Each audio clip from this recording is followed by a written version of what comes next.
Hello Boro fans, it's Joe from Boro Fan TV and this is the preview for the upcoming game on Saturday the 8th of May with a 12:30pm kick-off as the Boro take on Wycombe Wanderers in the Skybet Championship at the Riverside Stadium. Well, it's come down to this, Boro fans, the last game of the season for the Boro. Now, obviously better circumstances than it was a year ago now, but it's been a strange season. Really has been a strange season. I mean, there was that one time we had 1,000 fans because of the pandemic for the Bournemouth game, which at the beginning of the season, which feels like a lifetime ago now. To come down to this, obviously still no fans inside the ground yet for the last game of the season for us, which is obviously far from ideal, that what we wanted to do really, but it can't be out. We're still in the middle of a pandemic. Hopefully not far to go now, because hopefully come the summer fans will be allowed back in the stadium. I know I've missed, in my case in particular, I do miss being at the grounds. I do miss being in and amongst the Boro faithful, and hopefully, come next season, the start of next season, we'll be back at the Riverside cheering on the Boro and doing what we love to do best, have a good time cheering on the Boro, and hopefully next season will be even better than it was, even better than this season. Now obviously going to the last game of the season, obviously last game out, which was our last away game of the season, we drew 1-1 at Luton. It was a tough place to go to. I mean, both sides had out to play for,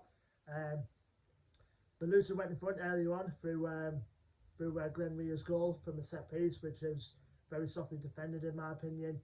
And then 3 minutes later, Duncan Watmore netted in the equaliser for the Boro.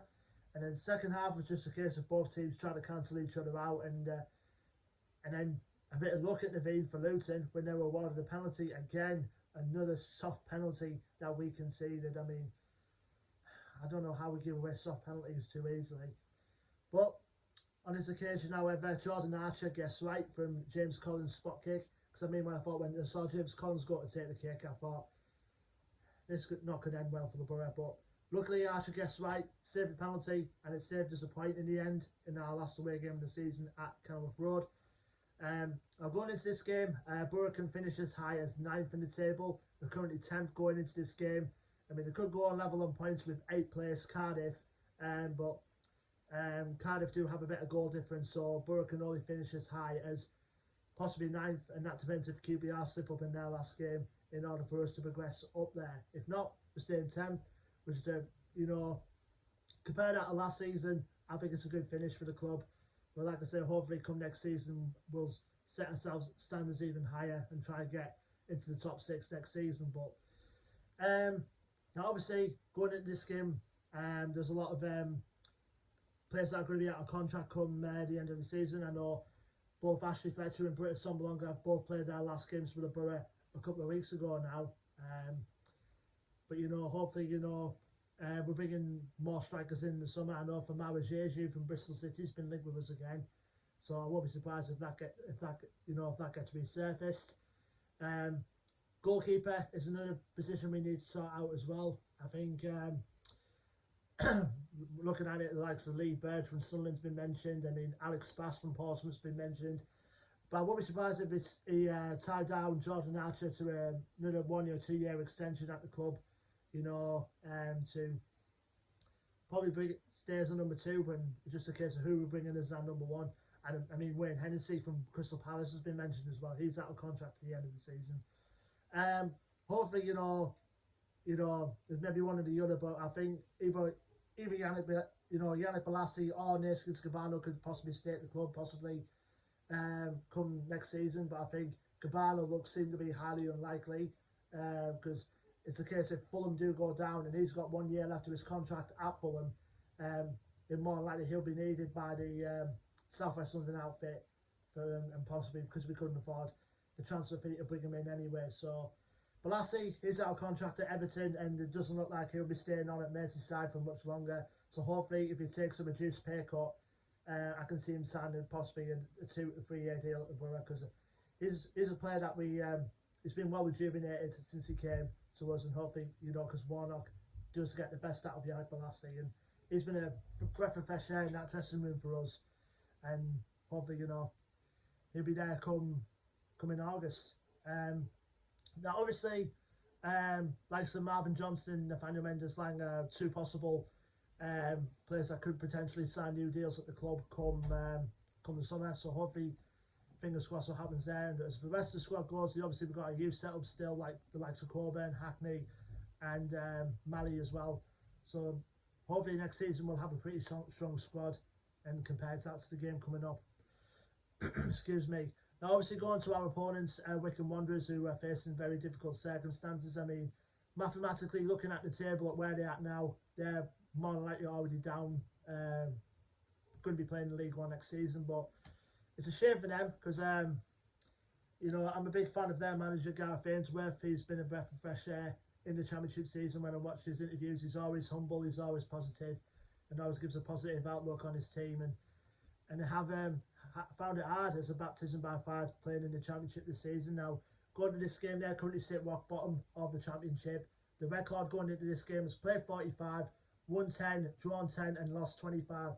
It was a positive result in their last home game of the season, which was a 1-0 win against Bournemouth. So, you know, if Gareth Ainsworth, I mean, he's been linked with the Preston job recently, the vacant Preston North End job. I mean, if he does stay on at Wycombe, I mean, that'll be a good thing in itself, because he can very easily get them back up from League One next season. So hopefully, you know, fingers crossed, because Wycombe have been a bit of fresh air, and it's nice to see some fresh new clubs in the league where Boro play, because it gives decent away days as well, even though we never got a chance to visit Adams Park this season. As far as key players to watch out for, Uche Piazza is one of them. He's been the main goal getter as of late for the Chairboys, so he's going to be a key threat to watch out for. Fred Onyedinma as well, who's a pacey winger. I mean, I know him very well from his days at Millwall. He's a top player. I mean, he can be a top player if he gets on his game.